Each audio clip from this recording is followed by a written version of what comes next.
Okay, so cube roots. When you're simplifying cube roots, you're basically going to do it the same way you would do it with square roots. And it has to follow that same first rule. And that first rule for square roots is you can't have a perfect square inside the radical. So what do you think the rule is going to be for cube roots? Somebody started to say it.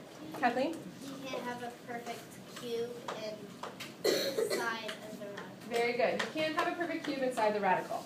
Now, this, you could make trees for these if you wanted to, and try to find like how many threes, like how many numbers appear 3 times if you wanted to, but these trees sometimes get really big. So we're going to just figure out what our perfect cubes are. Hey, Paula, put your book away, please. We're going to figure out what our perfect cubes are, and then we're just going to try them and just figure out how many, what perfect cube goes into this number. Okay, so let's go through and do our perfect cubes. 1 to the third is what? 1. 2 cubed? 8. 3? 27. 4? 64. 5? 6? 216. 7? 323. 8? 512. 9? 777. And right? Okay. So now, when we're doing numbers, we're going to be looking at these numbers right here, trying to figure out which perfect cubes go into a number. Okay? The one we don't need is the first one, right? We can cross off 1 because 1 goes into everything. All right? Now with variables, let's think about what these things look like. So x squared. If I'm going to break up x squared, that's going to give me what? Just x times x, right? X squared is x times x. Is that going to be a perfect cube? No. It's a perfect square because you have a pair of x's. It would be a perfect cube if I had how many x's? 3, right? So this one is not a perfect cube. But x to the third, we could break it up into x times x times x. You've got 3 x's here, so that one right there is a perfect cube. Now let's go over to this over here. So when I've got x squared, the cube root of x squared, I can't do that. This one is done. It's already simplified. So this one we're going to say already simplified. Okay? Already simplified. So now if you look at it, the cube root of x to the third is going to be what? X, right? Because x times x times x is x to the third. Just like when I say, what's the cube root of 8, you're going to say 2, because 2 times 2 times 2 is 8, right? The cube root of 27 is 3, because 3 times 3 times 3 is 27, right? So it's the same idea here. So the cube root of this would be just x, right?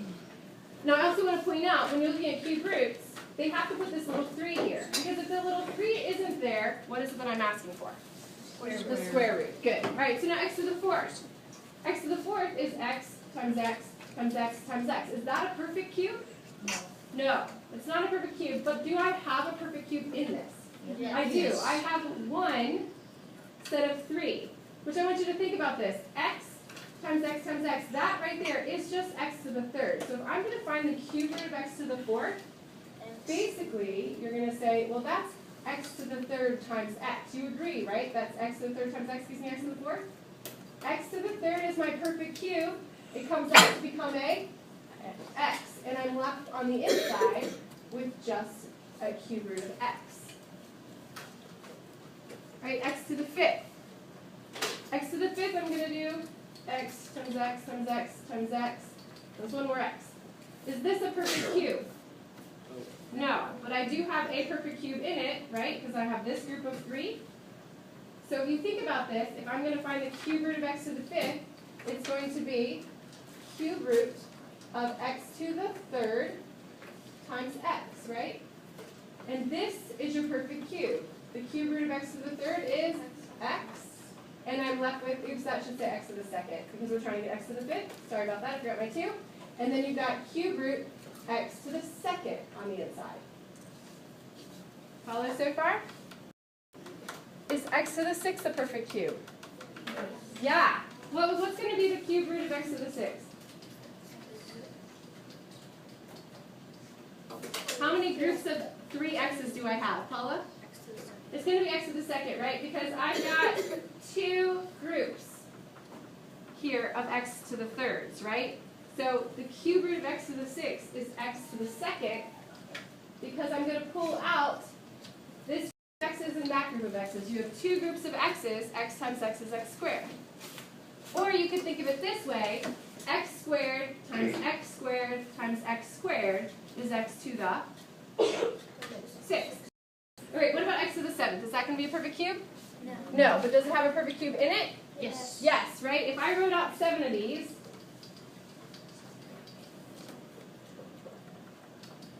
one, two, three, 4, 5, 6, 7. If I wrote out 7 of these, I've got two groups of x's, which gives me x squared, and I've got an x left, right? So I can break this up into this.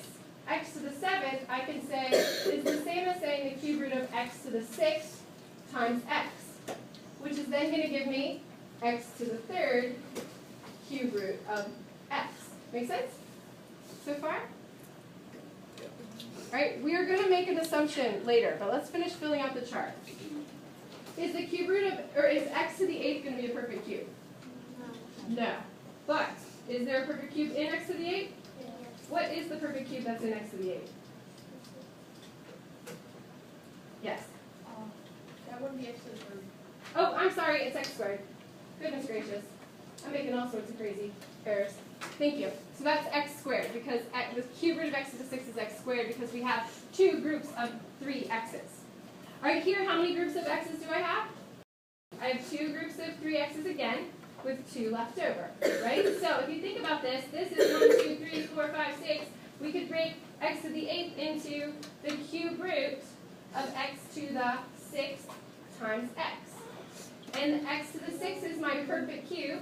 It's x squared. I'm not doing great right now, am I? Okay, square root of x to the 6th is x to the 2nd cube root of x squared. So far we've got that x to the 3rd is a perfect cube. We've got x to the 6th is a perfect cube. What about x to the 9th? Is that going to be a perfect cube? Yes. It is. How many groups of x to the 9th, or how many groups of x's am I going to have in x to the 9th? 3, right? So the cube root of x to the 9th is x to the 3rd. Now I could here go ahead and write 9 x's, or I could just say this is the same as doing x to the 3rd times x to the 3rd times x to the 3rd, right? Does that make sense? We've got 3x to the 3rds. All right, so now x to the 10th. Is that going to be a perfect cube? No. Okay? So let's think about this for a second. If I'm going to break up x to the 10th, what is the closest perfect cube to x to the 10th? Grace?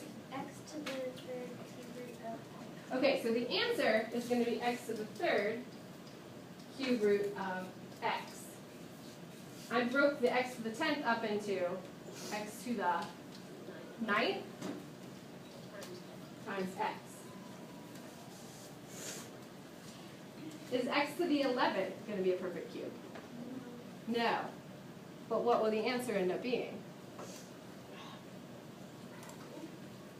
Yes? X to the 3rd cube root of x squared. Very good. So this is going to give me x to the 3rd cube root of x squared.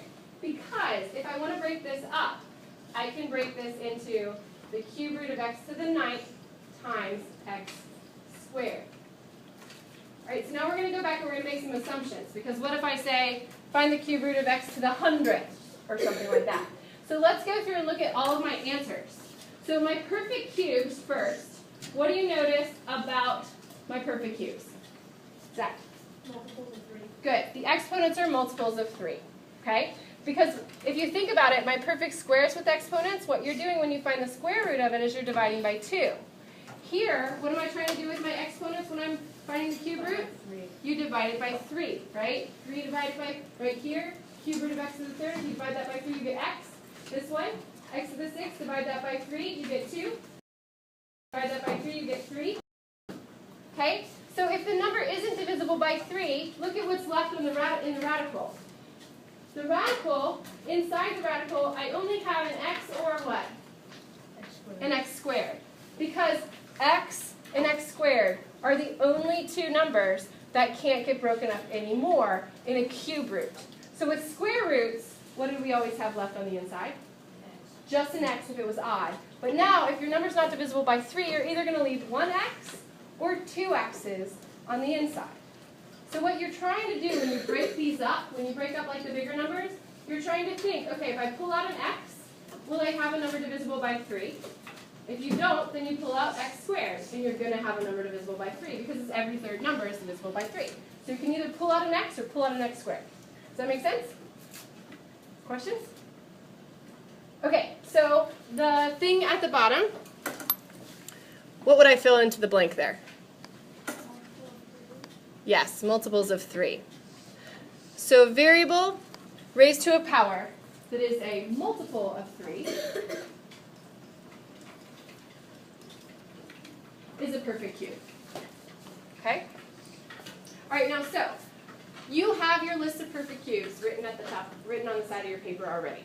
If I want to simplify the cube root of 56, all you have to do is look at those perfect cubes and say, is there a perfect cube that goes into 56? 7. Is 7 a perfect cube? 8 is a perfect cube. So when I do this, I'm going to break this just into the cube root of 8 times 7, right?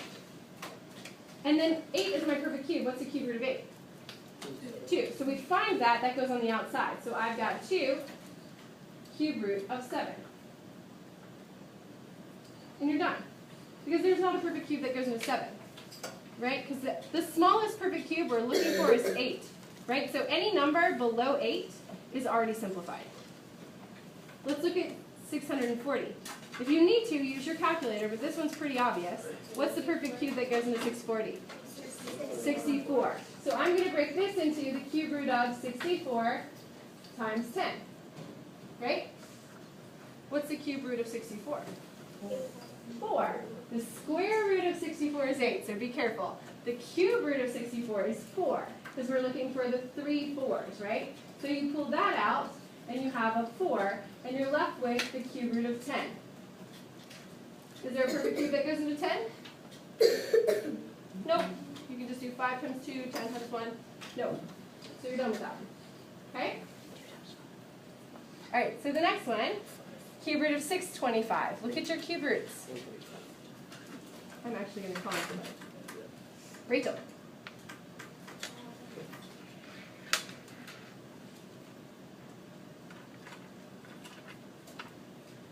If you don't have it yet, you should be using your calculator and getting it. I'm going to wait for Rachel. She's going to get it.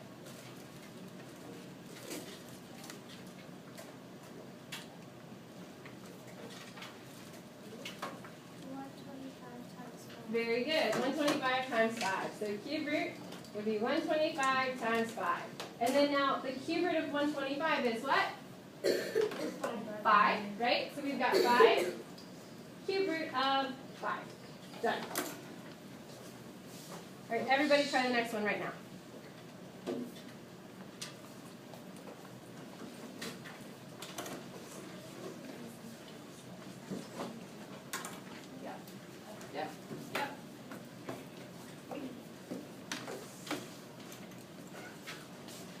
And you know we're using perfect cubes because of the 3 on the radical symbol. All other times we're doing perfect squares.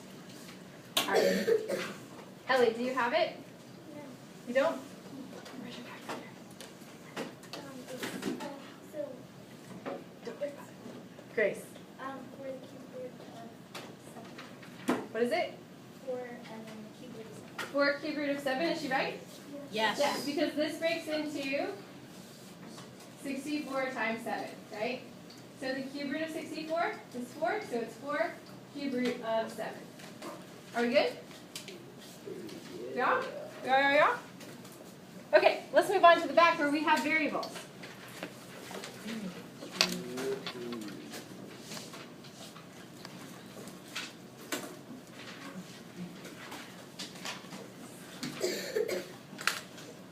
All right, so the next one.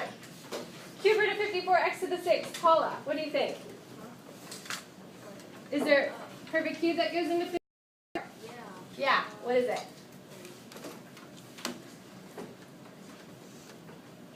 8. So I'm going to break this up into the cube root of 8 times what?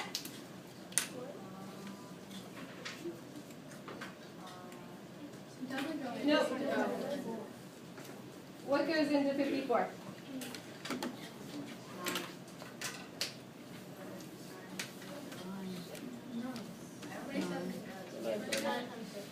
What's that? 27 times what? 2. Very good. Sorry about that. You're right. 8 doesn't go into it. It's 27 times 2. And then x to the 6, is that a perfect cube? How do you know that?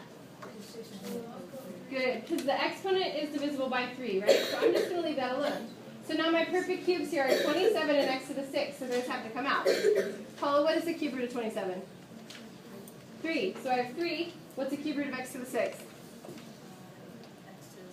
X to the second. Very good. And then we've got cube root of just 2 on the inside. And we're done. Are we okay? All right, the next one. Cameron.